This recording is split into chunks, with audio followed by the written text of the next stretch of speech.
Dans certaines zones obscures du système solaire se cachent des mondes à la chimie complexe et si difformes qu'ils frôlent le bizarre. Le plus étonnant a été de découvrir la grande variété des objets qui habitent le système solaire.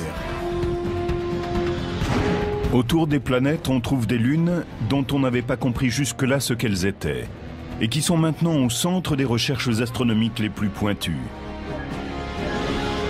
Ce qui était surprenant, c'est qu'elles ne ressemblaient pas à notre Lune. Mais ces éléments du système solaire qu'on dit mineurs ne sont pas d'un moindre intérêt. Quelle surprise nous réservent les lunes du système solaire?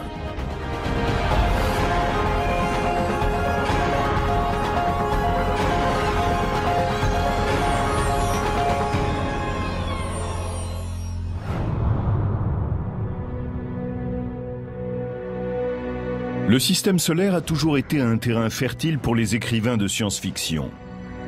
Mais grâce aux télescopes de plus en plus perfectionnés et aux sondes robotisées, aujourd'hui le rideau s'est levé sur un nouveau balai lunaire. Il y en a qui se déplacent dans un sens, d'autres dans le sens inverse. Elles filent à des vitesses différentes. Celles qui orbitent à l'intérieur dépassent celles qui sont à l'extérieur. Il y a une cinquantaine d'années, on pensait que le système solaire n'abritait que 32 lunes. Elles allaient de Ganymède, qui gravite autour de Jupiter et qui est plus grande que la planète Mercure, jusqu'aux petits astéroïdes comme les lunes de Mars, Phobos et Deimos. Mais ce nombre a explosé. En 2007, des scientifiques annoncent la découverte de 20 nouvelles lunes autour de Jupiter, d'une autour de Saturne et de 3 autour de Neptune. Ce qui s'est passé, c'est que les télescopes astronomiques ont été équipés de ce qu'on appelle des caméras CCD. Ce sont des caméras numériques, comme tout le monde en a aujourd'hui. Il est difficile d'obtenir des astronomes le nombre exact de lunes ou de satellites du système solaire. Au fur et à mesure que les caméras deviennent plus sensibles et les télescopes plus puissants, on en découvre de plus en plus.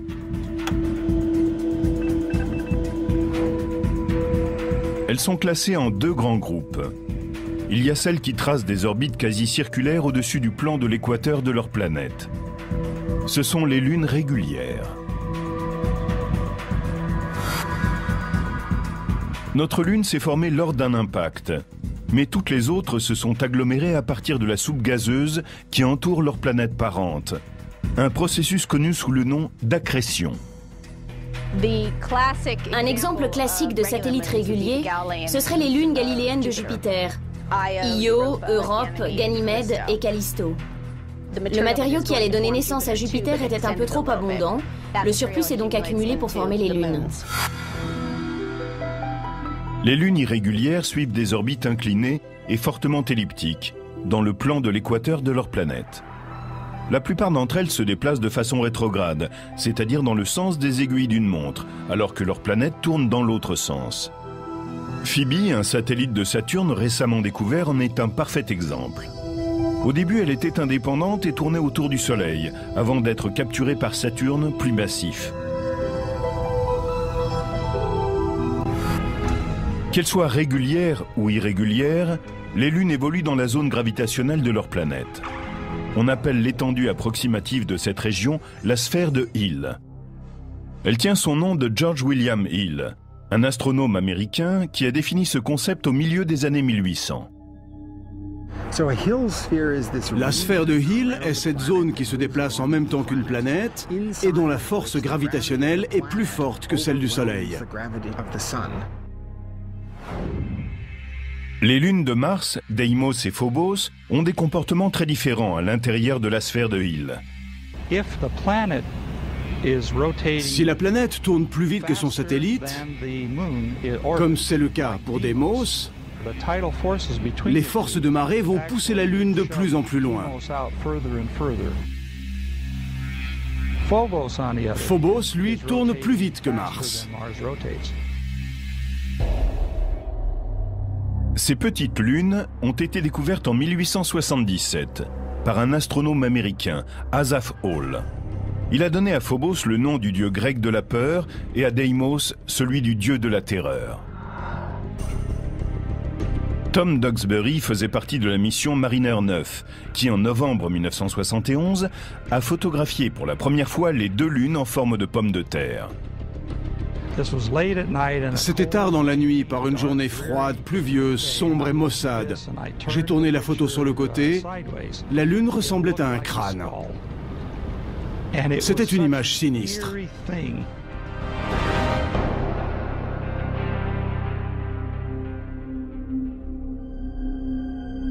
Phobos poursuit une trajectoire fatale.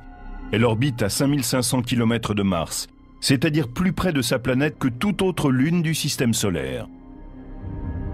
Si la nôtre était aussi proche de la Terre que Phobos l'est de Mars, elle nous semblerait 20 fois plus grande.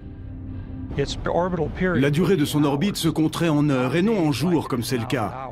Et quand elle serait pleine, elle couvrirait le ciel. Les marées diurnes auraient une amplitude 10 fois plus importante. Et la Lune finirait peut-être par s'écraser sur la Terre.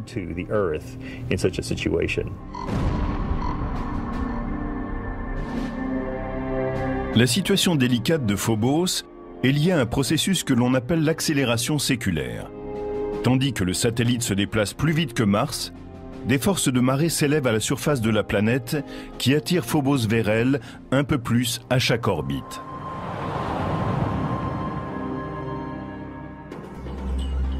La lutte entre les 2 objets ressemble aux forces qui s'exercent dans un jeu populaire américain, le Tetherball. Imaginons que la balle soit la Lune, le poteau la planète, et que la corde entre le poteau et la balle représente la force de gravitation de la planète.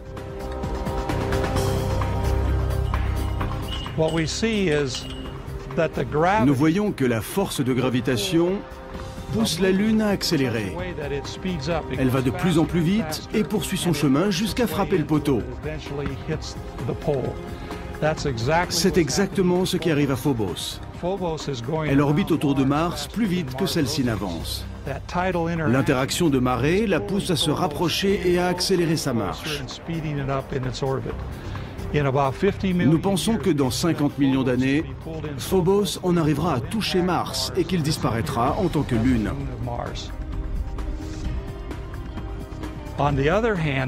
De son côté, Deimos, qui est plus à l'extérieur, avance plus lentement que Mars. Il déroule donc la corde dans un mouvement opposé et nous le voyons s'en éloigner progressivement. Il est possible que dans le futur, Deimos soit attiré loin de sa planète par la force de gravitation du Soleil. Et un jour peut-être, Mars n'aura plus de lune.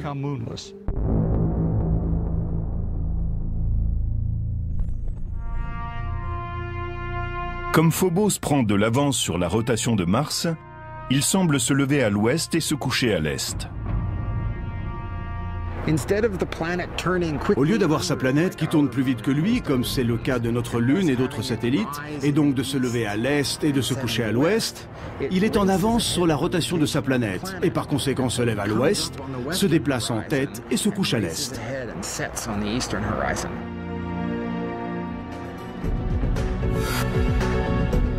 Il faudra au moins 50 millions d'années avant que Phobos ne disparaisse complètement. Avant cela, on aura peut-être commencé à coloniser Mars. C'est cette idée qu'a développée l'écrivain de science-fiction Arthur C. Clarke dans son livre « Les sables de Mars ». Nous n'avons aucune véritable raison de coloniser Phobos, mais sa position fait de ce satellite une étape naturelle sur la route vers Mars. Du point de vue de la force gravitationnelle, il est beaucoup plus facile d'aller sur Phobos, où il n'y en a aucune, que de lutter avec celle de Mars pour se poser à sa surface. De Galilée à Stanley Kubrick, les planètes géantes du système solaire externe ont toujours enflammé l'imagination des créateurs. Mais en réalité, les explorer serait courir au suicide. La pression accablante de l'atmosphère très épaisse de Jupiter rendrait presque impossible tout mouvement. Pourtant, les satellites de ces monstres peuvent être des plateformes intéressantes pour leur exploration et même leur future colonisation. Ces prisonniers de la force gravitationnelle de Jupiter sont-ils des mondes hostiles? Y a-t-il une chance qu'ils abritent une forme de vie? Ou bien pourrait-il être un havre de sécurité pour les générations futures d'explorateurs planétaires? Jusqu'à une époque toute récente, on savait très peu de choses sur les lunes des géantes gazeuses et glacées. La plupart d'entre elles restaient cachées à l'abri de leur planète. Aujourd'hui, les télescopes et l'exploration spatiale nous révèlent un royaume peuplé par une foule de lunes. Certaines, sphériques, sont semblables à des planètes. D'autres, difformes, mesurent à peine 45 km de diamètre. Jupiter, la plus grande planète du système solaire, est un aimant pour les lunes. Elle s'est formée il y a près de 4,5 milliards d'années quand un nuage massif de gaz s'est effondré sur lui-même. Ce processus, appelé accrétion, a marqué les débuts du système jupitérien. La plus grande partie du gaz et du matériau qui tournoyait dans l'espace a commencé à former la planète. Et l'autre petite partie s'est rassemblée en amas, tourbillonnant dans l'orbite de Jupiter. Ces accrétions miniatures se sont ensuite solidifiées pour former ces lunes régulières, Io, Europe, Ganymède et Callisto. Une fois Jupiter formée, elle a commencé, grâce à sa force gravitationnelle, à faire entrer dans son cheptel de petits débris, reliquats de la naissance du système solaire primitif. Les planètes géantes se sont formées dans un environnement riche en gaz, là où une foule de petites épaves flottait dans le système solaire, prêtes à être capturées. Le nombre de lunes de Jupiter peut aller de 60 à 200, selon les spécialistes qui en font le compte. Il est clair que si l'on pouvait se placer à la périphérie de l'atmosphère gazeuse de Jupiter et regarder le ciel, on pourrait admirer le balai somptueux de ces lunes satellites. Ce serait merveilleux de pouvoir observer ces lunes. À certains moments, on verrait passer Io. Et lors d'un passage sur deux, on apercevrait en même temps Europe. Et une fois sur 4, on verrait aussi Ganymède. Un des satellites de Jupiter a été tellement maltraité par l'énorme masse de la planète qu'il a littéralement été éjecté vers l'extérieur. En février 2007, le vaisseau spatial New Horizons, en route pour Pluton, a dirigé ses télescopes vers Io. Celle-ci, qui est à peu près de la taille de notre Lune, orbite à une distance de 395 000 km de Jupiter. Elle se différencie des autres satellites de la grande planète gazeuse par ses éruptions volcaniques spectaculaires. La sonde New Horizons a pris des images détaillées de la lave brillante qui a coulé à la surface de Io et de l'immense panache de poussière, long de 350 km, qui s'élève au-dessus de la Lune en fusion. Comme toutes les lunes régulières de Jupiter, Io tire son nom de celui d'une maîtresse du dieu romain. Elle a été découverte par Galilée en 1610, puis photographiée pour la première fois par Pioneer 1 en 1974 et de nouveau par Voyager en 1979. Son activité trépidante a intrigué les spécialistes pendant des décennies. Chaque jour, à chaque seconde, une tonne de matériaux s'échappe de cette lune qu'est Io. C'est une machine phénoménale. J'aimerais pouvoir aller sur Io, mais ce serait très dangereux, chaud et sulfureux. Io est trop petite. Il est impossible qu'elle ait entretenu la fusion de son noyau depuis sa formation. Un autre processus mystérieux est responsable de cette chaleur. Il se peut que tout l'intérieur de Io soit en fusion, parce qu'elle est comprimée du fait qu'elle orbite autour de Jupiter. Ce phénomène est connu sous le nom de chauffage de marée. La force de gravitation massive de Jupiter provoque une friction interne du noyau de Io. De même qu'un sculpteur malaxe un morceau froid d'argile, Jupiter pétrit et masse Io en permanence. C'est comme si la grande planète reprenait sans fin son ouvrage.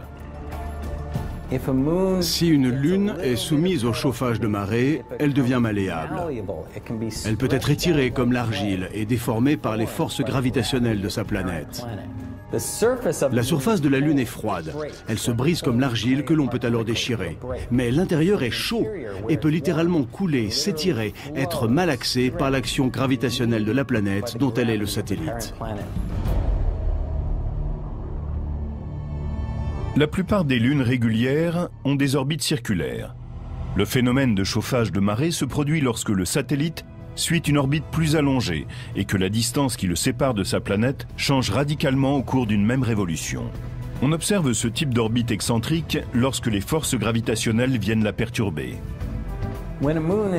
Quand une lune subit une orbite excentrique, c'est-à-dire une orbite qui n'est pas circulaire, tantôt elle se rapproche et tantôt elle s'éloigne de la planète. Et quand elle en est très proche, elle est comprimée et mise en pièces.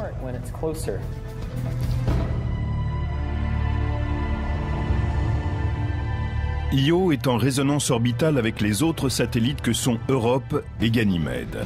Pendant que Jupiter et Io luttent pour trouver une relation synchrone, Europe et Ganymède attirent Io dans une direction opposée, tandis que Jupiter l'attire dans l'autre sens, et elle se retrouve à la fois écartelée et comprimée. Le chauffage de marée qui s'exerce sur Io produit ces volcans prodigieux, mais a également un autre effet. Il est à l'origine du plus grand objet stationnaire visible du système solaire, un nuage gazeux massif, 500 fois plus grand que Jupiter. En 1990, le professeur Michael Mendillo et son équipe de l'université de Boston ont découvert un immense nuage gazeux qui s'étend de part et d'autre de Jupiter. Ils ont été les premiers à photographier en entier la nébuleuse, ainsi qu'à découvrir son origine et le mécanisme qui lui permet de se développer. Io n'est pas grande, donc elle n'a pas une large atmosphère. Mais ces volcans lui fournissent en permanence un matériau qui la remplace. On peut se demander pourquoi elle n'a pas une atmosphère immense, puisque tous ces volcans sont en activité depuis l'éternité. C'est parce que ce matériau s'échappe. On a récemment découvert que les laves d'Io étaient riches en sodium. Bien que celui-ci ne représente que 5% des matériaux éjectés, les télescopes terrestres le détectent facilement, car il émet une lumière jaune. Sur Terre, il est souvent utilisé pour éclairer les rues des villes du monde entier.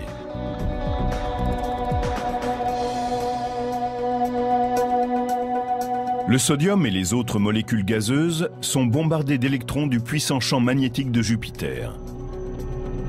Les électrons et les protons ionisent certaines de ces particules. À présent sous forme de plasma, ces ions sont emportés par la magnétosphère puissante de Jupiter. Et leur vitesse augmente rapidement lorsqu'ils sont capturés par le champ magnétique de la planète.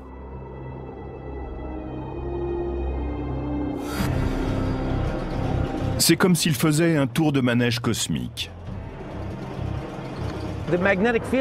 Les lignes de champ magnétique ont des pôles ici et un peu partout. L'atome de sodium est ramené avec cet électron.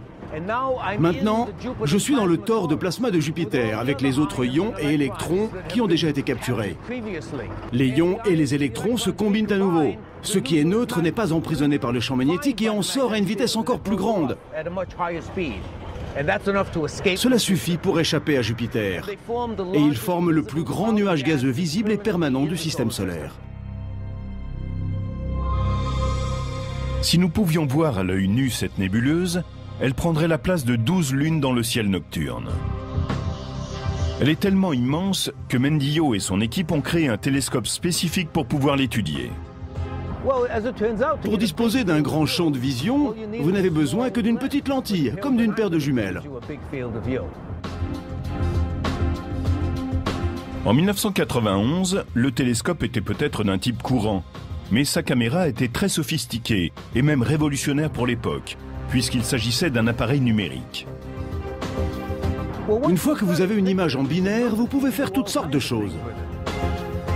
Mendillo et son équipe savaient qu'il y avait du sodium dans la nébuleuse. Il y en a aussi dans l'atmosphère de la Terre. Ils ont ainsi comparé les images numériques des atmosphères de Jupiter et de la Terre et mis au point une image de la nébuleuse. Avant, c'était très difficile. On n'avait que 2 photos, 2 feuilles de papier. Maintenant, avec ces caméras numériques, la façon dont nous pouvons produire les images a changé du tout au tout. Io, d'un point de vue esthétique et scientifique, serait une destination fascinante. Mais son environnement hostile représente sans doute un obstacle incontournable. Même une sonde robotisée aurait des difficultés à se poser parmi les fissures éruptives du satellite. Mais il existe une autre lune en orbite autour de Jupiter qui pourrait accueillir une mission d'exploration et peut-être même abriter des formes de vie extraterrestres. Europe est un des objets les plus fascinants et les plus énigmatiques de notre système solaire. Elle ne ressemble à aucun autre endroit, et bien sûr, on ne trouve rien de tel sur la Terre. Quand on voit les images qui ont été prises de sa surface, on observe des fissures, un terrain très modelé et même chaotique. Il y a aussi comme des icebergs dans certaines zones. Nous savons qu'Europe est une lune extraterrestre. Pourrait-elle aussi abriter des formes de vie extraterrestres? Europe orbite à 400 000 km de Jupiter, 2 fois plus loin que Io. Et elle est, comme sa cousine au volcan actif, modelée par les forces de marée. C'est Jupiter qui a le plus d'influence. Sa masse, comme un amant insistant, tire le satellite vers lui. Europe résiste avec sa propre force de gravitation, et les deux objets vivent en symbiose à des centaines de milliers de kilomètres au-dessus de la gazeuse géante. Mais il n'y a pas que Jupiter qui attire Europe. La petite Io et Ganymède, son homologue plus grande, tirent Europe dans d'autres directions. C'est le même phénomène de résonance orbitale que celui qui agit sur Io. Mais les conséquences en sont très différentes sur Europe. Il fait très froid à l'extérieur, moins 300 degrés à certains endroits, mais la Lune est chaude à l'intérieur. Et ce qu'on voit remonter à sa surface est aussi ce qui la rend si intéressante. On y trouve de l'eau. Une eau liquide venue d'un océan souterrain qui suinte et crée sur Europe une couche de glace comme une surfaceuse dame une patinoire. On pense que l'océan d'Europe n'a que 15 à 25 km de profondeur. Sur Terre, l'eau a été le berceau de la vie. Pourrait-il en être de même sur Europe ou sur d'autres lunes ? Les océans glacés des satellites sont peut-être l'habitat le plus répandu dans l'univers. Les objets tels que la Terre sont sans doute assez rares, mais les lunes glacées sont probablement légion. En février 2007, le vaisseau spatial New Horizons, en route vers Pluton et les régions éloignées du système solaire, a réussi à se rapprocher suffisamment d'Europe pour envoyer sur Terre des images stupéfiantes.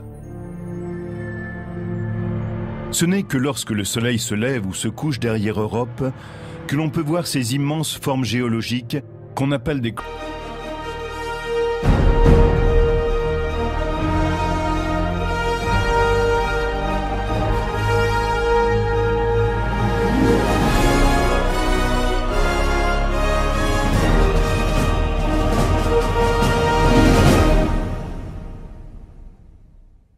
crop circles.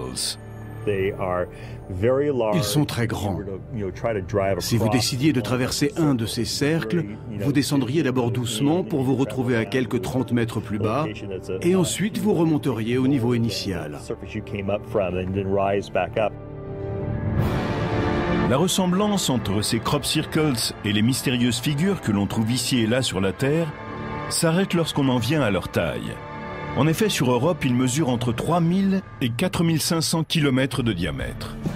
Pourtant, ils sont trop petits et trop réguliers pour être des cratères d'impact, car les astéroïdes, comme les comètes, ont des formes et des tailles différentes. Les crop circles d'Europe se ressemblent tous d'un point de vue géologique. Sans en avoir aucune preuve, on pense que Jupiter pourrait être à l'origine de ces formes, à cause de sa masse. Il se pourrait que la glace qui recouvre Europe ne s'enfonce pas jusqu'au cœur du satellite. Comme un iceberg sphérique, elle flotterait sur un océan localisé sous sa surface. La région polaire aurait été plus ou moins modelée par Jupiter et lentement étirée vers l'équateur au fil des siècles. C'est ainsi que l'on trouve une ligne de crop circles qui s'étend de cette zone jusqu'à l'équateur.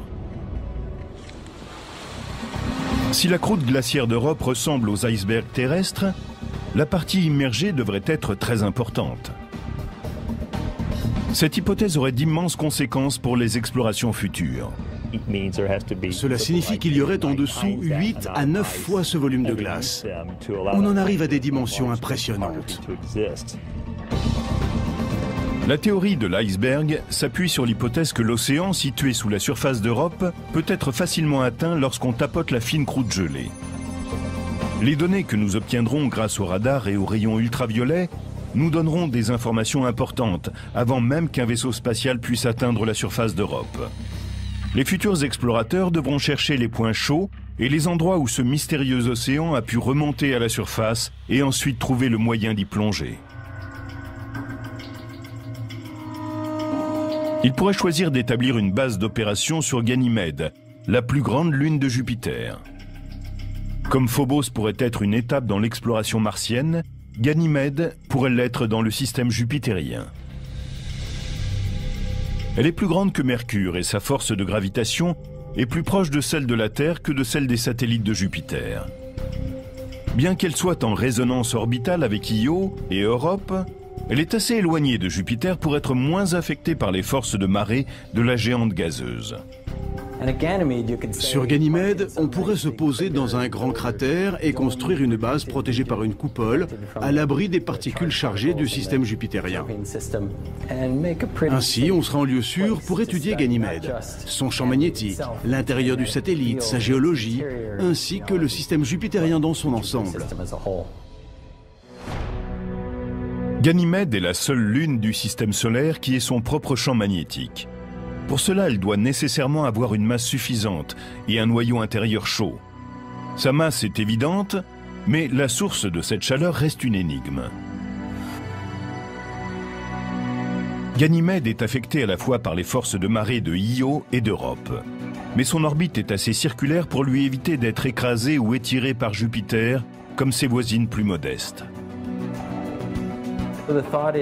On pense que par le passé, un événement a pu infléchir l'orbite de Ganymède. Peut-être son caractère excentrique a-t-il été bousculé pendant un moment. Cela aurait produit une friction importante à l'intérieur et chauffé le noyau. Nous ne savons pas vraiment. Mais le récent passage de New Horizons au-dessus du système jupitérien nous a donné un aperçu des merveilles qui nous attendent lorsque nous approcherons des lunes de Jupiter. Les spécialistes pensent déjà au jour où une sonde robotisée se posera sur l'une d'entre elles et commencera à élucider les secrets de ces mondes énigmatiques.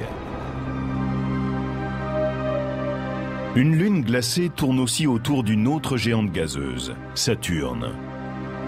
Elle est trop petite pour avoir sa propre atmosphère, mais cela ne l'empêche pas de perturber celle de sa planète. Enceladus, malgré sa petite taille, porte le nom d'un titan de la mythologie grecque. Comme Io et Europe, elle a une orbite excentrique.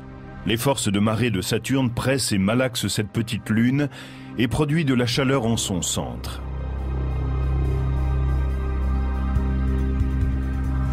Mais contrairement à Io, elle ne rejette pas le matériau en fusion en un grand nuage gazeux. L'eau ne remonte pas à la surface comme elle le fait sur Europe. Non, Enceladus crache des panaches d'eau glacée dans l'atmosphère de Saturne.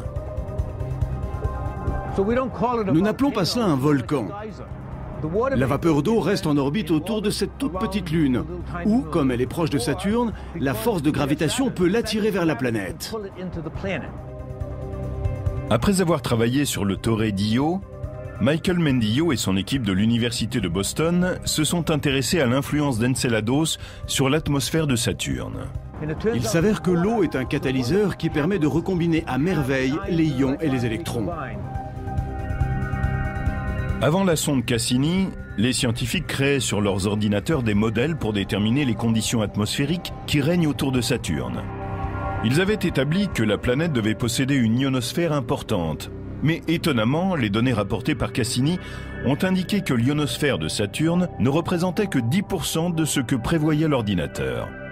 Il semble que l'eau glacée éjectée d'Enceladus neutralise les particules chargées de l'ionosphère de Saturne. Attention, décollage.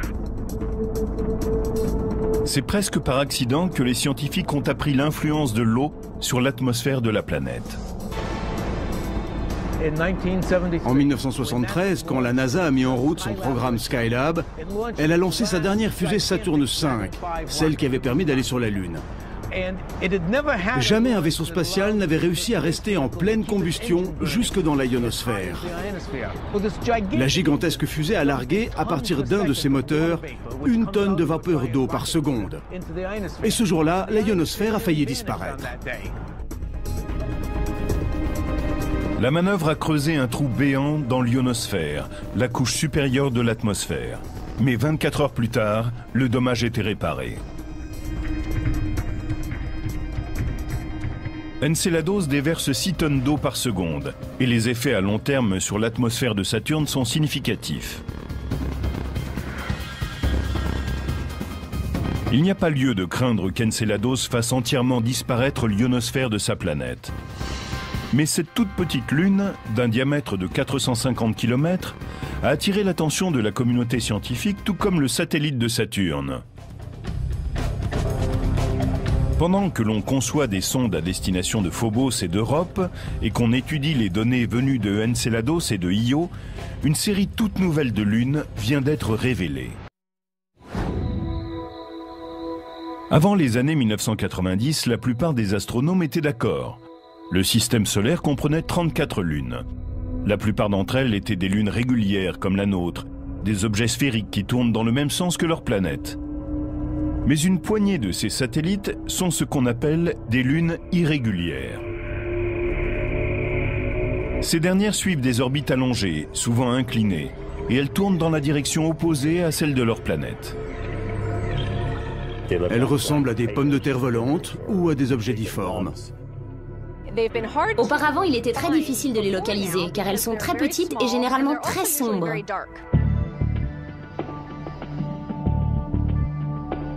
En l'espace d'une décennie, l'avènement de la photo numérique et le développement des télescopes à masque codé ont transformé l'étude des lunes du système solaire. Brett Gladman, de l'Université de la Colombie-Britannique, a découvert sa première lune irrégulière en 1997 à l'observatoire du Mont Palomar. Depuis, il a mis en lumière 17 objets du système solaire qui étaient auparavant cachés. Pour détecter des objets dans le système solaire externe, on observe les mouvements qu'ils décrivent par rapport aux étoiles et aux galaxies stationnaires qui sont à l'arrière-plan. Vous prenez une photo du ciel, vous attendez 1 heure, et vous prenez une autre photo. Aucune des étoiles de la galaxie n'aura bougé. Mais les objets éloignés du système solaire externe auront changé de place entre les 2 images de façon significative. En comparant les 2 photos, on peut voir quelque chose qui ressemble à une cible mouvante. L'objet peut être une comète ou un astéroïde, ou une nouvelle lune irrégulière s'il tourne autour d'une planète de façon rétrograde. Il y a une autre différence importante entre les lunes régulières et irrégulières. Ces dernières ont été capturées. Elles se sont formées indépendamment de la planète autour de laquelle elles orbitent.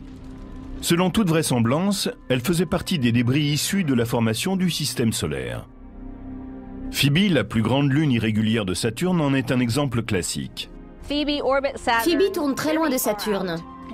Elle a une orbite elliptique très inclinée et elle avance de façon rétrograde. Les images de Voyager suggéraient que cet objet pouvait être un astéroïde. Donc, on a pensé que c'était peut-être un astéroïde capturé. Maintenant, grâce à la sonde Cassini, nous savons qu'il s'agit d'un corps glacé très riche en eau. Cela exclut l'idée que l'objet vienne de la ceinture d'astéroïdes. On pense aujourd'hui que Phoebe serait née dans la ceinture de Kuiper, qui s'étend aux frontières du système solaire. La ceinture de Kuiper est composée de petits corps, des débris venus de la formation du système solaire. Elle tourne autour du Soleil, au-delà de l'orbite de Neptune. Mais il existe une autre théorie totalement différente. Il est probable que Phoebe, après sa formation, ait d'abord suivi sa propre orbite autour du Soleil. Et c'est là qu'elle aurait été capturée pour orbiter autour de Saturne. Car la plupart des objets qui se sont formés à proximité de la planète géante sont venus se fondre en elle ou ont été éjectés du système solaire. Phoebe aurait donc été fabriquée à partir de débris planétaires qui flottaient autour de Saturne lors de sa naissance. Mais il est possible aussi qu'elle se soit formée à partir d'un matériau différent, dont certains pensent qu'il viendrait des lunes irrégulières tournant autour de Jupiter. Si c'est le cas, les astrogéologues pourront sans doute comparer les éléments des deux géantes gazeuses avec ceux qui composent Phoebe. Actuellement, il existe 3 théories sur la façon dont Phoebe et les autres lunes irrégulières ont perdu leur indépendance. Selon les 2 premières, elles auraient été capturées quand le système solaire était encore en formation et que les planètes n'étaient qu'un gros disque d'accrétion constitué de gaz et de débris. La théorie de la traînée de gaz est la plus simple. Les gaz épais tournoyaient autour de la planète en accrétion quand une comète, un astéroïde ou une combinaison de débris des 2 types d'objets a traversé la mixture gazeuse. Nous savons que les satellites réguliers des planètes géantes sont rassemblés en un grand disque d'accrétion que l'on retrouve autour de chacune d'entre elles, tel un petit système solaire en formation.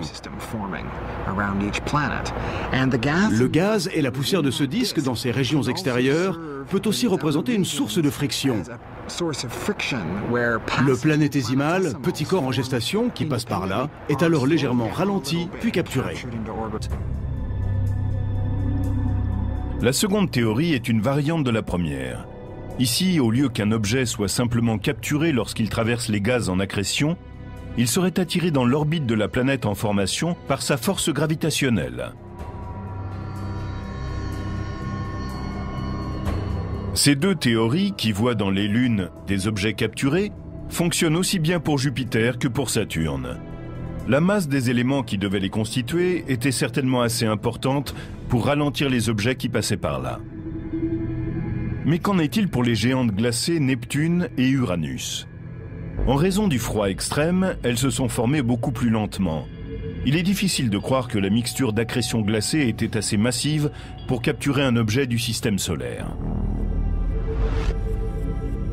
Or, les 2 géantes glacées ont elles aussi des lunes irrégulières. D'où une 3e théorie, celle des 3 corps en interaction. Nous avons découvert que dans de nombreux cas, là où nous pensions qu'il n'y avait qu'un objet, il s'en trouvait 2. Souvent, ils sont plus ou moins de la même taille et se déplacent dans un système binaire. Au lieu d'avoir un grand objet, avec un plus petit en orbite autour de lui, comme ceci, on a généralement 2 objets de taille similaire qui tournent autour de leur centre de masse commune, qu'on appelle le barycentre. On parle de système binaire quand 2 objets de la même taille sont assez proches du barycentre pour empêcher un 3e objet plus grand de les séparer. Mais lorsqu'un des objets est notablement plus grand que l'autre, le 3e, s'il est plus massif, a plus de chances de les séparer. Le plus petit s'éloignera davantage du barycentre que le plus grand. L'objet le plus petit se rapproche de la planète et finit par être capturé, tandis que son partenaire est éjecté dans une orbite indépendante. Mais il existe un satellite qui semble échapper à toute classification, c'est Triton. Il tourne autour de Neptune de façon rétrograde, c'est-à-dire dans le sens opposé à celui de la rotation de sa planète. Cela devrait faire de lui une lune irrégulière, si ce n'est qu'il est sphérique et qu'il décrit une orbite presque circulaire, proche de l'équateur, ce qui est la description typique d'une lune régulière. Il rejette également d'étranges panaches glacés, qui indiquent qu'il avait autrefois, et qu'il a peut-être aujourd'hui encore, une activité volcanique.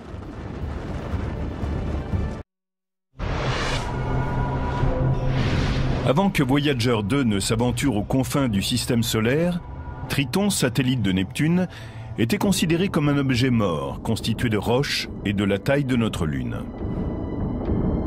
Mais la sonde spatiale a transmis des images qui ont révélé aux scientifiques stupéfaits des montagnes, des lignes de failles, des fissures, témoignant d'un mouvement tectonique ainsi que d'une atmosphère d'une grande épaisseur.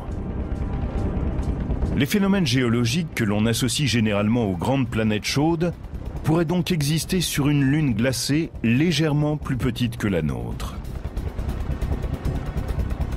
En 1989, Voyager n'a pas détecté de volcan actif. Pourtant, comme sur Enceladus, satellite de Saturne, des geysers jaillissent régulièrement à la surface de Triton. Ce qui est réellement étonnant ici, ce n'est pas simplement le phénomène géologique en soi, c'est surtout le fait qu'il se produise sur une lune irrégulière. La plupart des grandes lunes du système solaire sont des satellites réguliers. Mais il y a une exception très importante, c'est Triton, la plus grande lune de Neptune, qui orbite dans le mauvais sens. Donc on pense que Triton est un objet capturé. On aurait ainsi une lune capturée qui se comporterait comme une lune régulière. Mais comment un objet de la taille de Triton aurait-il pu ralentir sans traverser l'atmosphère de Neptune ni entrer en collision avec la planète glacée?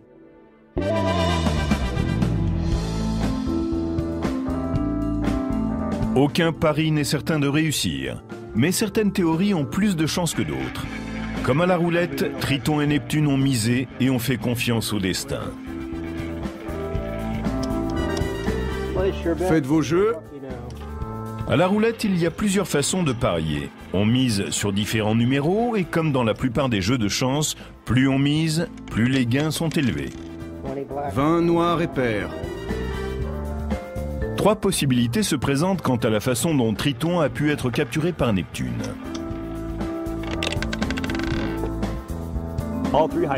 Trois hypothèses sont valables d'un point de vue physique.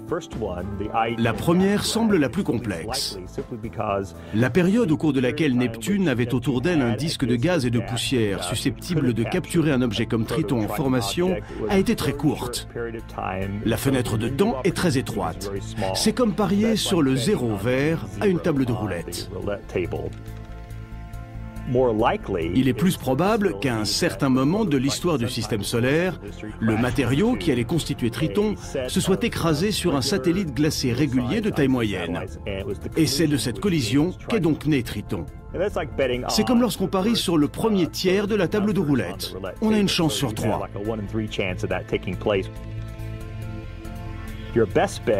Mais le mieux, c'est de parier sur pair.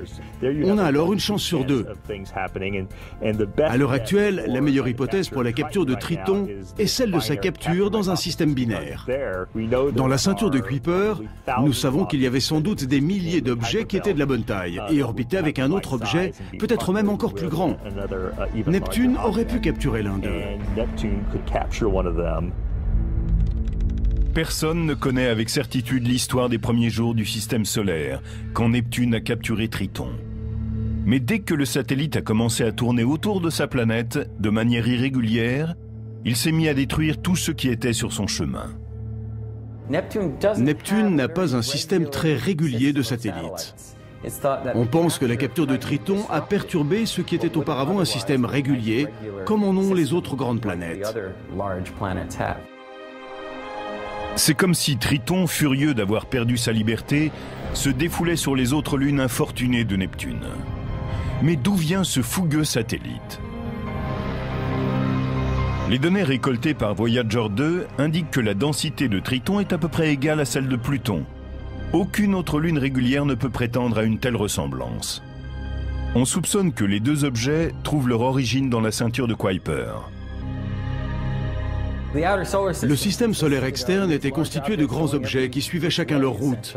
Certains d'entre eux ont donné naissance aux planètes géantes. D'autres ont été éjectés plus loin vers la ceinture de Kuiper, où ils sont encore aujourd'hui.